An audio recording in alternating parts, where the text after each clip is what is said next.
ঘন জঙ্গলে দুই সিংহ শেরা আর ভীম ছিল অটুট বন্ধু।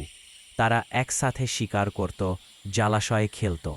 একদিন এক ধূর্ত শিয়াল ভাবল, এদের বন্ধুত্ব ভাঙলে সে বনে রাজত্ব করবে। শিয়াল একদিন শেরাকে বলল, ভীম নাকি তোমার খাবার চুরি করছে। পরে ভীমকেও গিয়ে বলল, শেরা তোমার ভাগের মাংস দিচ্ছে না। দুই সিংহের মনে সন্দেহে ঢোকে, তারা ঝগড়ায় জড়ায়। ঠিক তখনই শিয়ালের মুখ থেকে বেরিয়ে পড়ে হাসি। বুঝে যায় তারা ফাঁদে পড়েছে। দুই সিংহ মিলে শিয়ালকে তাড়িয়ে দিয়ে, আর তাদের বন্ধুত্ব আগের চেয়ে আরও দৃঢ় হয়। এই গল্প থেকে শেখা যায়, সত্যিকারের বন্ধুত্বে সন্দেহ না করা উচিত, কারণ দুর্বুদ্ধির লোকেরা বন্ধুত্বের মাঝে ফাঁক তৈরি করতে পারে।